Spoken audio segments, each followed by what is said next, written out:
Now let's talk about how they all died. All right, how they all died. Prophet ﷺ died natural death, but also the Prophet, peace be upon him, died from the effects of some poison, all right, that a Jewish woman had put into his food. And the Prophet ﷺ mentioned that one of the causes of his death was the remnants of some poison that a woman had put in his food. Okay, so that's one thing. That's how the Prophet, peace be upon him, passed away. Abu Bakr as-Siddiq also died a natural death on his deathbed. Umar ibn al-Khattab was killed at Fajr prayer, all right, by a Persian slave. Now what happened with this Persian slave? His name is Abu Lu'lu' al-Majusi. Abu Lu'lu' means the pearl diver. Persia, if you're in Persia, there's a gulf right there, and there are a lot of pearls in the Persian Gulf. That's why if you look at the Gulf states, all their flags are ships, right, and pearls, because pearl diving is how they make their money. So this man, he's a Persian slave, and he works for one of the Muslims. His job is to make money for this Muslim, that is his master. So he complained to Umar. He said that he's working me too hard, right? So he brought the master and they talked, and then Umar told the slave to go. So the slave thought, this Majusi thought that Umar was ignoring him, ignoring his complaint. But privately, the Umar admonished the master. He said, take it easy on the slave. But the slave, he had a lot of anger inside of him because of this incident and because of another incident. Just in general, the Muslims conquering the Persians. So he had a lot of anger inside of him. So Abu Lu'lu', then one day, he poisoned his sword, he covered himself up, and he went to Fajr prayer, and he waited in the first row. He waited in the first row. And in the middle of the prayer, okay, he took out his knife and he stabbed Umar ibn Khattab several times in the back. And then he turned around and there was a big confusion, and he also stabbed many other Muslims, and in the end he killed himself. He killed himself. Umar ibn Khattab died a few days later from the wounds and from the bleeding. So that's how the great Khalifa Umar died. He was actually killed and stabbed in Fajr prayer. 13 years later, in Medina, there were some people from Egypt and Iraq that were unhappy with the governors there. And they came and they surrounded the house of the Khalifa Othman ibn Affan. And the Khalifa Othman ibn Affan, he refused to allow any fighting in the city of Medina. So he disallowed the Muslim army to come and push these people away.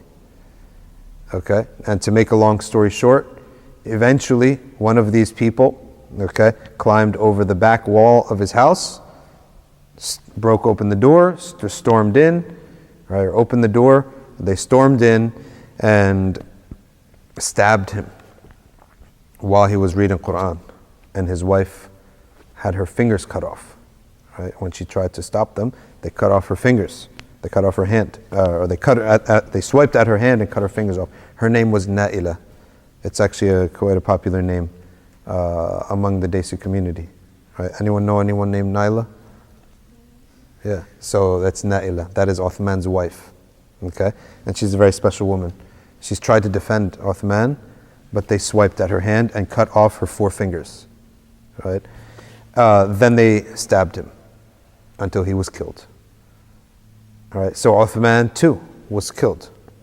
Okay, now Ali ruled. When Sayyidina Ali bin Abi Talib, all right, the most knowledgeable and wisest and the best judge according to the Prophet, peace be upon him, and the gate to the city of knowledge, when he ruled, he moved the capital from Medina to Kufa in Iraq. When he went to Kufa, there was another rebellion against him. There are several rebellions against Ali, and he fended them all off.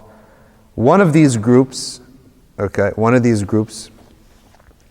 ended up sending someone to kill Ali at Fajr, and they stabbed him in the head while he is praying Fajr in the month of Ramadan, and he died a few days later.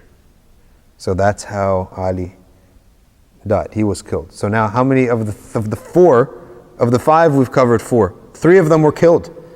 Two of them were killed by Muslims. Right? And then the last one is Hassan ibn Ali. Hassan ibn Ali, we said he abdicated the Khilafa, okay?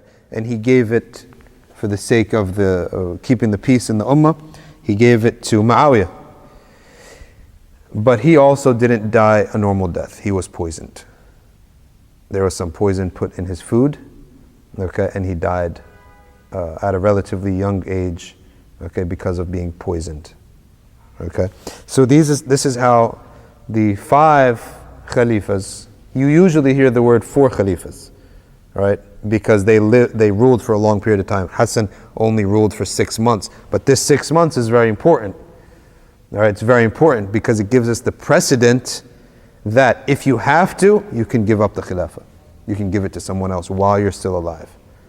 Also, we need it to finish the 30 years that the Prophet ﷺ said. The rightly guided caliphate after me is 30 years. Okay, so this is the Khilafa, how the caliphs, how the Khilafa was passed down, okay, from one to the next, or power was transitioned, and also how they were killed. Okay, any questions? The Prophet was not in certain situations. So what do? We need to know what to do. The Prophet, peace be upon him, says, you follow my way, follow my example, and the example of the rightly guided Khalifas after me. So the five leaders after the Prophet, peace be upon him, we follow their examples. So their examples is part of our religion. What they did, their judgment.